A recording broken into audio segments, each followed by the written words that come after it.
नमस्कार, मैं हूं अंकुर। आप देख रहे हैं सत्येंद्र का विशेष कार्यक्रम, खास कार्यक्रम सवाल शीतल पी सिंह से। कार्यक्रम में खबर का पोस्टमार्टम किया जाता है और शीतल पी सिंह अपने बेबाक और बेधड़क अंदाज में खबर की परतें उघाड़ते हैं। आज हम बात करेंगे माओवाद की, नक्सलवाद की, जो भारत में लगातार ऐसी खबरें आ रही हैं। 21 मई को 25 लाख के इनामी को यासन्ना को मारा गया, उसके बाद 1 करोड़ के इनामी बसवराज को मरने की खबर आई, मारने की खबर आई, और ऐसी खबरें लगातार आ रही। इस ऑपरेशन में 30 मारे गए, ऐसी खबर आई। उसके बाद गृह मंत्री अमित शाह ने कहा कि 2026 तक नक्सलवाद मुक्त भारत होगा, कोई नक्सलवादी यहाँ पर नहीं बचेगा। उसके बाद सवाल ये उठा कि क्या नक्सलवाद जो पूरी दुनिया में भी रहा है, चीन का नाम आता है, माओवाद रहा है, क्या वो अब खत्म होने के कगार पर है? क्या उसमें कुछ, या अभी लंबी जो जटिल उनकी यात्रा उसका ये हिस्सा है, बीच बीच में ऊपर नीचे होता रहता है? वो एक सवाल है। सवाल कई उठ रहे हैं। एक तरफ चीन आगे बढ़ रहा है, वो दूसरी तरफ ऐसे वो माओवाद नीचे जा रहा है, खत्म होने के कगार पर है। तो इन्हीं मुद्दों पर करेंगे बातचीत शीतल पी सिंह से। वो बताएंगे, वो अपने ज्ञान से हमको और ज्यादा सराबोर करेंगे, क्योंकि इस मामले में मुझे जानकारी बहुत ही कम है। शीतल पी सिंह सर, क्या है पूरी खबर? देखिए, ये बहुत बड़ी घटना थी जिसमें कम्युनिस्ट पार्टी माओवादी का महासचिव, जो उनका सबसे बड़ा पद होता है कम्युनिस्ट पार्टियों में, जनरल सेक्रेटरी उनका, उसको सुरक्षा बलों ने मार दिया। और ये, हालांकि इनकी उम्र 65 से 70 के बीच कहीं रही होगी, कुछ डिटेल्स जो है बहुत क्लियर नहीं है। ये एक, मतलब ये इंजीनियरिंग की डिग्री प्राप्त सज्जन थे और ये कॉलेज के जमाने से इस आंदोलन में आए और इनके साथ बहुत सारे इनके सहयोगी थे। ये एक्चुअली, ये जो पार्टी है, ये पहले दूसरे नामों से थी, पीपुल्स वार ग्रुप वगैरह। बीच में कई ग्रुप्स को मिला के इन्होंने एक पार्टी बना ली थी और उसका नाम रख दिया था सीपीआई माओइस्ट। इस पार्टी में जो इनका विचार था, वो दुनिया में जो साम्यवाद का विचार है, दरअसल जो 150 साल पहले आया दुनिया में, और उसको बहुत उथल पुथल पिछली सदी में रही। लेकिन सदी के आखिर तक जाते जाते, जब शीत युद्ध खत्म हुआ 7वें 8वें दशक में दुनिया में, उससे इसका पराभव शुरू हो गया था। ये वामपंथ के मामले में एक ये विचार अपने आप में ये कहता है कि दुनिया में मनुष्यों के बीच गैर बराबरी नहीं होनी चाहिए और उसको कैसे खत्म किया जाए, ये तर्क ये देता है, एक राजनीतिक तर्क देता है।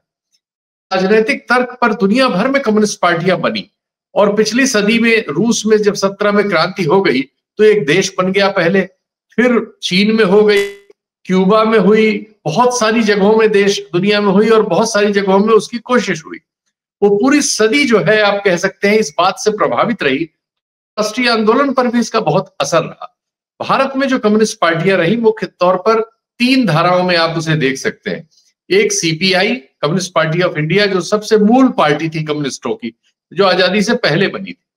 उसके बाद उसमें डिवीजन हुआ 64 में, उसमें चीन युद्ध के बाद विचारधारा के सवाल पर डिवीजन हुआ और सीपीआईएम बनी, कम्युनिस्ट पार्टी ऑफ इंडिया मार्क्सवादी। और उसके बाद 67 में उसमें से भी एक ग्रुप निकला, जिसने कहा कि नहीं, क्रांति की स्थितियां एकदम परिपक्व है, और उसने हिंसा शुरू कर दी। और वो जो है नक्सलवादी आंदोलन, नक्सलबारी एक जगह है बंगाल में, वहां से शुरू हुआ। तो ये तीसरा ग्रुप जो है यहां 67 से निकला। हालांकि इसके बीज पहले पड़ चुके थे।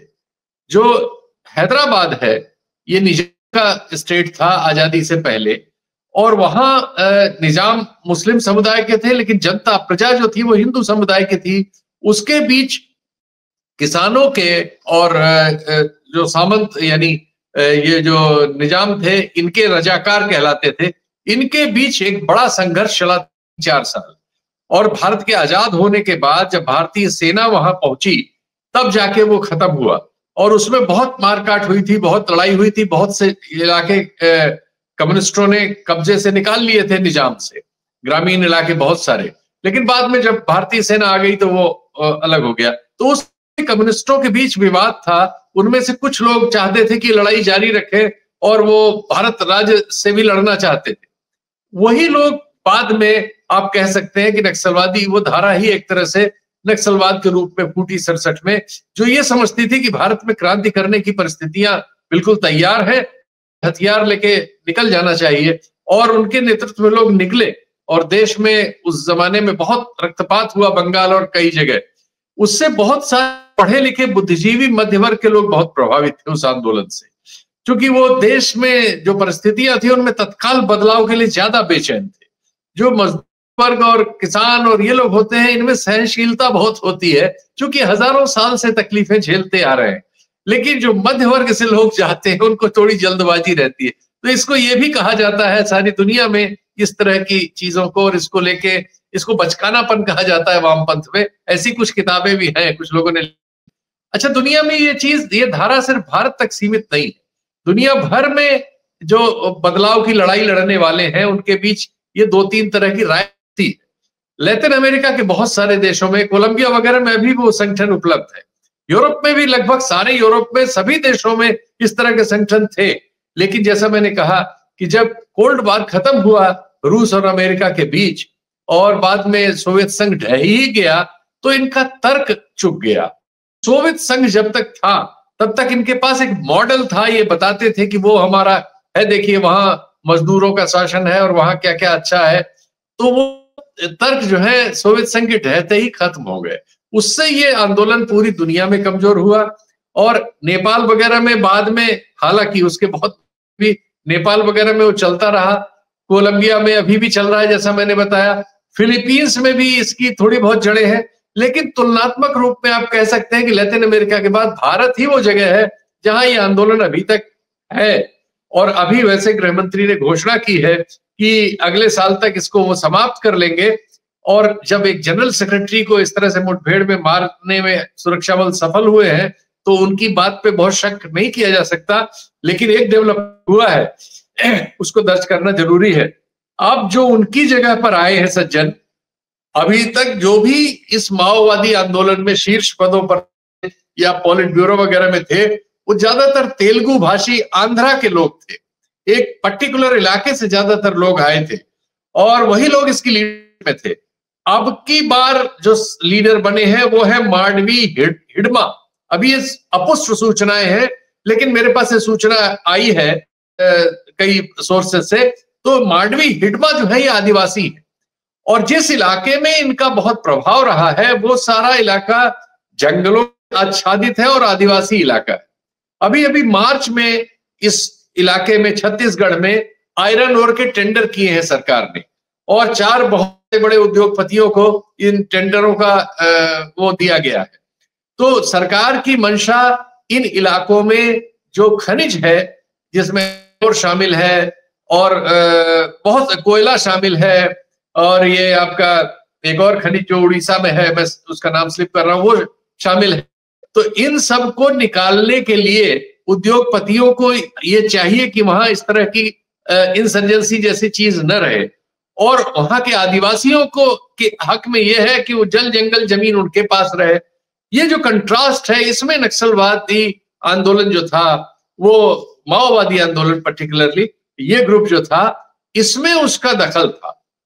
और एक और चीज है जो माओ डॉक्ट्रिन है, माओवाद जो है, वो ये कहता है, उसका जो सैनिक सिद्धांत है वो ये कहता है कि पहले एक ऐसे सुरक्षित कोर एरिया में आपकी उपस्थिति होनी चाहिए जहां आप गुरिल्ला कार्रवाइयों के बाद छुप सकें। तो ये इलाका उस लिहाज से उन्होंने उस माओवादी धारणा के आधार पर विकसित किया था छत्तीसगढ़ में, जिसमें अब हमले हो रहे हैं और जिसमें अब सुरक्षा बल, इधर दुनिया भर में सुरक्षा बलों ने इस तरह के इंसर्जेंसी से लड़ने के न सिर्फ तकनीक विकसित कर ली है बल्कि कौशल भी विकसित कर लिया है। एक ग्रेहाउंड नाम का ऑर्गेनाइजेशन आंध्र प्रदेश जब यूनाइटेड था उसमें बनाया गया था, उसने बहुत सारे नक्सलवादी नेताओं को वहां से साफ कर दिया था। उसके बाद ये लोग जब इन क्षेत्रों में, जंगल वाले क्षेत्रों में आ गए तो लड़ाई चल रही थी। लेकिन बीजेपी के आ जाने के बाद जो विचारधारात्मक रूप में इस तरह के किसी, वो वामपंथ के ही विरुद्ध है, तो वामपंथ के रेडिकलिज्म के विरुद्ध तो वो बहुत सख्ती से है, तो उसने बहुत ताकत से इसका दमन किया। और इन दिनों ये घटनाएं बहुत इनकी कम हो गई थी और ये लगातार पराभव की ओर थे। और अब जो स्थिति है उसमें लगता है कि बहुत मुश्किल होगा इनको इस आंदोलन को ले जाना। इसमें कंट्रास्ट ये है कि ये वो वक्त है जब चीन में कम्युनिस्ट पार्टी, चीनी कम्युनिस्ट पार्टी के नेतृत्व में आज चीन दुनिया की एक महाशक्ति में बदल रहा है, जिसने हर तरह के क्षेत्र में अपने झंडे गाड़ दिए हैं, जो दुनिया की सबसे बड़ी उत्पादन इकाई में बदल गया है, जो नई नई तकनीकों के विकास में बहुत आगे बढ़ गया है, जिसकी यूनिवर्सिटियां दुनिया के पैरामीटर तोड़ के उसमें जा रही हैं, और वो हर क्षेत्र में इस समय पश्चिम को बहुत कड़ी और कई क्षेत्रों में हरा चुका है और एक बहुत बड़ी अर्थव्यवस्था में बदल गया है।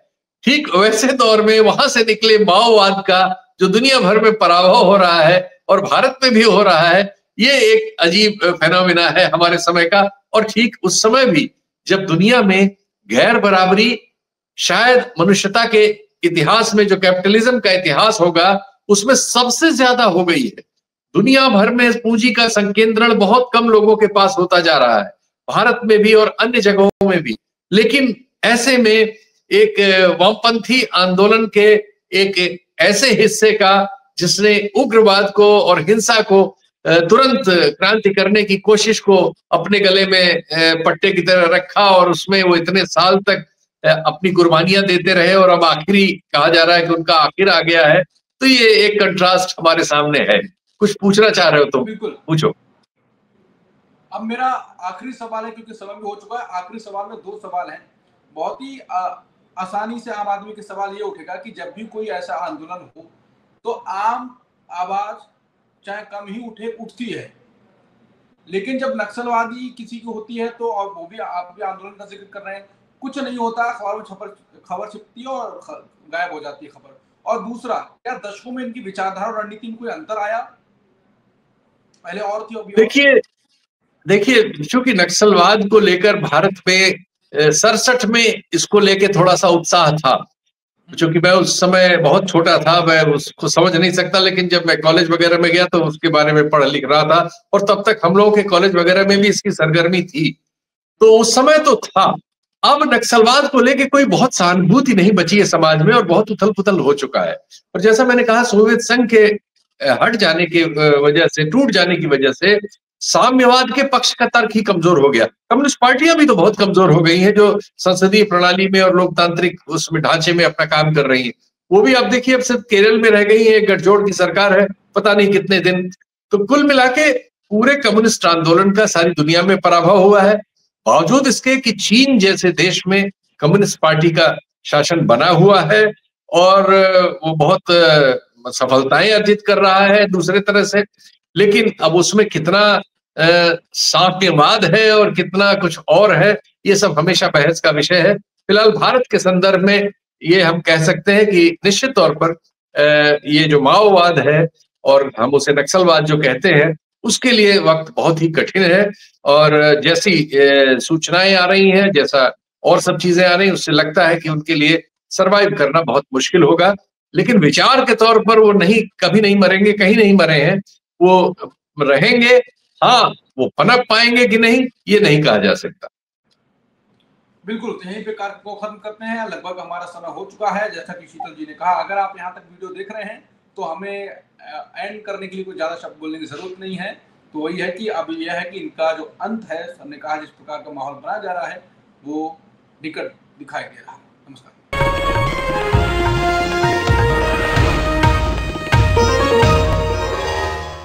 Copyright disclaimer under Section 107 of the Copyright Act 1976. Allowance is made for fair use for purposes such as criticism, comment, news reporting, scholarship, and research.